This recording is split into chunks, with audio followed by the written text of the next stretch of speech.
Hello everyone, and welcome back to our series where we are the Unholy Horde here in Norland.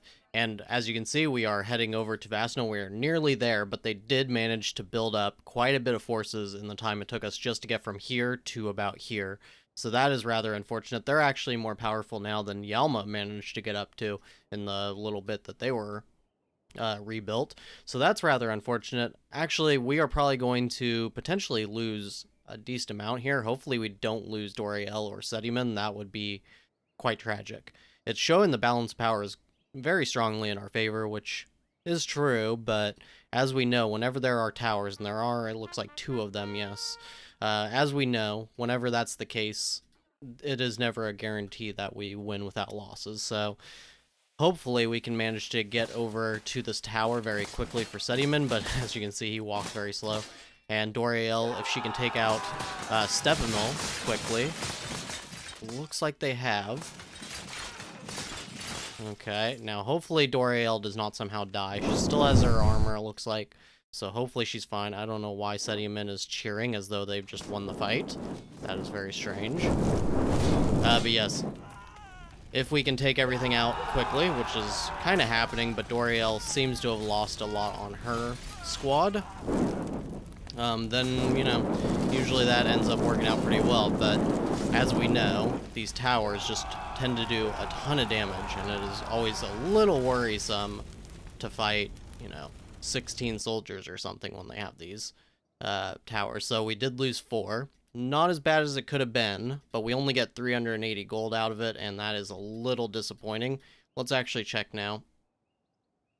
Saying 86%. I like to have, preferably in these siege defenses when we know that they're going to have at least one tower, I would like to be up above 90%, just because, that gives us still losses, but not too heavy of losses. So I think we're going to get home, and we may have to send Tornet in this one as well. Although, I don't know, there's only 12 of them.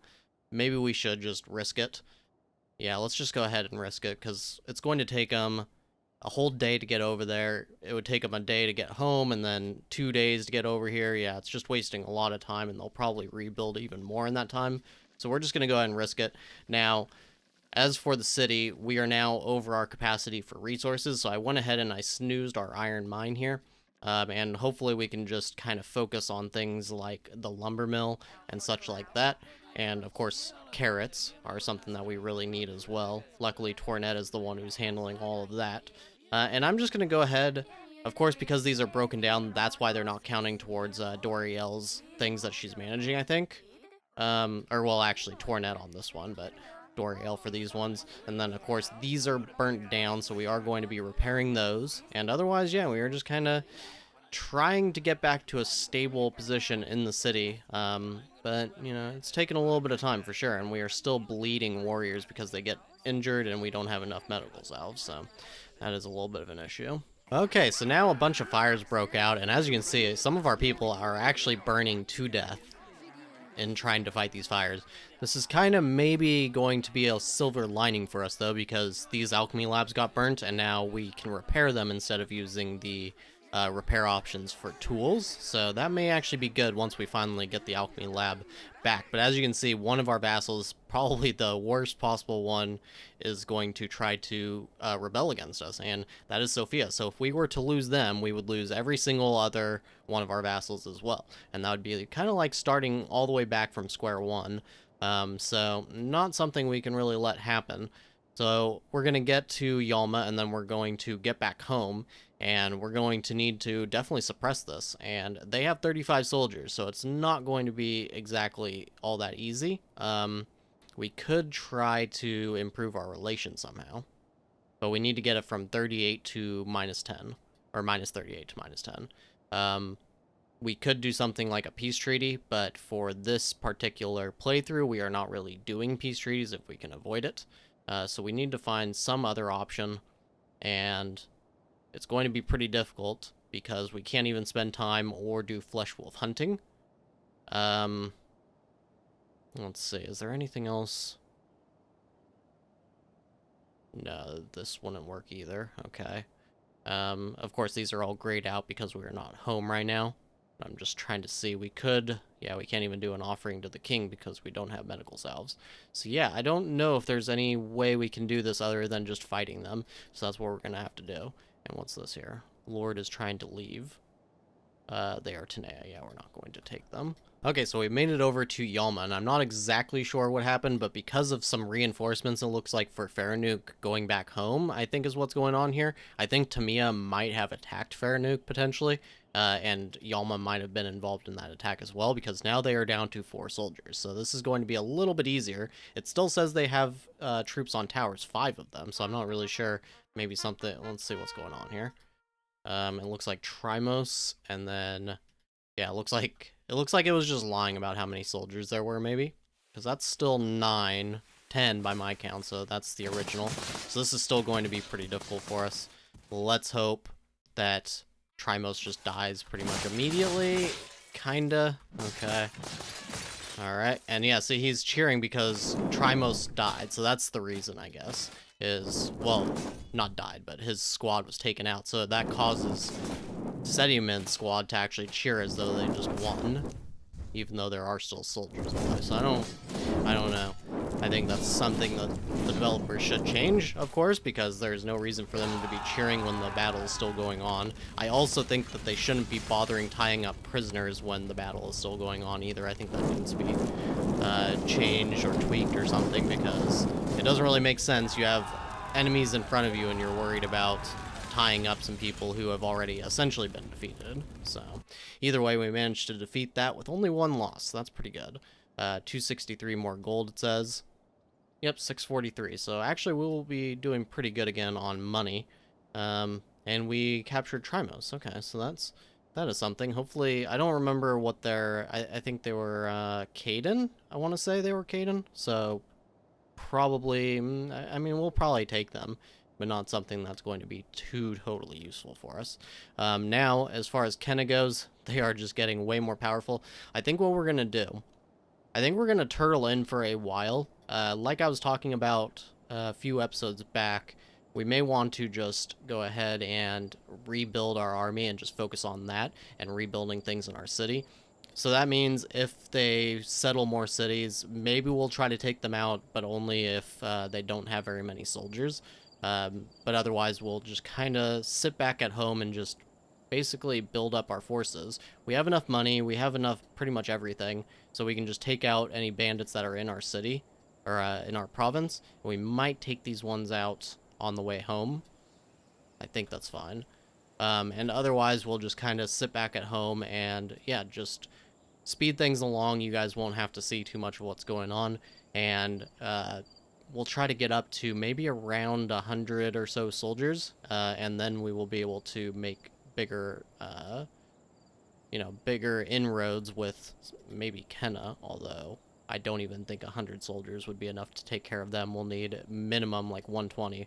But yes, the basic idea is going to be to speed things along, spawn more soldiers, and get ready to fight these stronger kingdoms. So I decided to go back home before we went and attacked that bandit camp, and as you can see, Trimos is actually Macaw, and he's pretty strong on combat and command, so we are definitely hiring him. He was 709 gold, I believe. So we're going to hire him, and then we are going to make him one of our lords for sure. I don't know how much he hates Sedimun. Actually, he does not really hate Sedimun. Oh yeah, minus 33, okay. So we are going to need to fix that. They are considered enemies at the moment, but it shouldn't be too difficult, I don't think, to actually fix this. We could challenge to a duel, but I don't want to risk him dying. We could also just grant him some money. But he's, I don't know. He is a good lord to have, but I don't want to invest too much on him because he is a little older. And yeah, I just don't want to risk it. But we're going to have them Flesh Wolf hunt, and hopefully that will fix things. Okay, now the Flesh Wolf hunt didn't do the work. However, I didn't get any notification about it, but this, Vassal Uprising did actually begin, so we need to actually take care of this, because we only have 2 days before they will just leave. And we're going to send Gorno and Lucria with us, I think. That might take some time. I really hope that they don't take too long to get there, but I don't even know exactly how much more time that we have. So let's go ahead and we'll create, actually, Doriel's first. They do have some injuries, but we don't have medical salves anyway, so there's no real point worrying about that. So fill those up with the heavy armors. There we go, and we'll send Trimos as well with this last little bit of the army. We'll save his squad as well. Are these ones all saved? Yes, okay. So create. And it's saying only 71%, and that is not too surprising because Sophia is very strong. Oh, whoops. Go back to Rebel Vassal. Okay, and we're gonna, yeah, I mean, we just kind of have to send, and we have to kind of hope for the best here. Sophia is quite strong. They have walls. This may severely backfire, actually. But it's something we have to attempt, honestly. Okay, so we've arrived at Sophia with 61 soldiers. They have 41. This is not looking good at all. Yeah, they have a little bit less mood than us, but not very much. They have a decent commander. This is probably, I mean, I assume this is going to be a loss. Let's just hope. Let's just hope we even stand a little bit of a chance here. And let's get everybody over here and burn down these walls to start with. I expect we're at least going to lose somebody. Either Doriel, Trimos, or Sediaman is probably doomed here. And we are definitely already taking a lot of damage. I think they have quite a few crossbowmen in here too. They must be on the towers. But yeah, actually I do see them. They have 17 there on their main squad as well. We've already taken quite a bit of damage, it looks like. Oh, actually, it looks like they're going to run through the walls. Okay, let's... Okay, hold on. Back up here. So if they're going to run through the walls, that is fine. But we don't want to get pulled into those burning walls. So let's back up a little bit. Okay, it's kind of working. Okay, now get in here. Okay. Trimos is now dead. It's not the worst loss. See how this goes. Okay. They are definitely pretty confident to just come through the burning walls and attack us like that. Let's speed up just a little bit here. A lot of skirmishing going on and not a lot of death, surprisingly. Nobody has really lost yet. Yeah, this is actually quite surprising. Okay, now they are starting to collapse a little bit. I'm surprised those crossbows aren't doing a lot more damage as well. Okay, looks like we are going to at least take care of the melee squad, but what happens after that is anybody's guess, because we still have those towers to take care of. Okay, get over there. Don't waste any time here. Doriel's squad is starting to collapse a little bit, it looks like. They do still have a lot of armors, though. Okay, Doriel, you go for this tower. Sediaman, you go for this tower. Oh, wait, hold on. Who's going where? And Sediaman is probably going to die now. Okay. So after all of that, it's not looking good. He is actually not, he's not bleeding, so maybe he won't die. But we only have 16 left now. You go down here. And you. Already this tower is almost done. Okay. That's actually really good. Doriel is still alive. 10 left now. Oh, they're really falling now, though. Alright, Trimos is now... Doriel is now dead as well. Get over here. It looks like we are just going to win by the skin of our teeth, basically. Wow, that was very, very harsh. That was very harsh. 21 dead. Ruark is going to remain our vassal. The problem here is that he still hates us, so he is probably going to attempt to turn on us again at some point. That may have been better to just let fall, because now look at Gorno. They are probably going to try to rebel against us soon as well. They only sent like 8 soldiers in that fight, so that is not good either. Sediaman managed to survive. He's probably going to die, though, because we don't have any medical salves. So that's another problem. Yeah, and I don't know. If we had let them just rebel, though, we would have lost Gorno and Lacria as well, and we would have basically started from scratch. So this is quite problematic. And this is one of the problems with just the only thing that we can do is attack things. We can't really do any diplomacy because that's against our rules. But yeah, that's probably going to be it for this episode. We do have a bunch of carrots now. I don't even know where all that came from. So that's, one slight silver lining for us, I suppose. But yes, otherwise that is going to be it for this episode. So, as always, I thank you very much for watching, and I'll see you next time.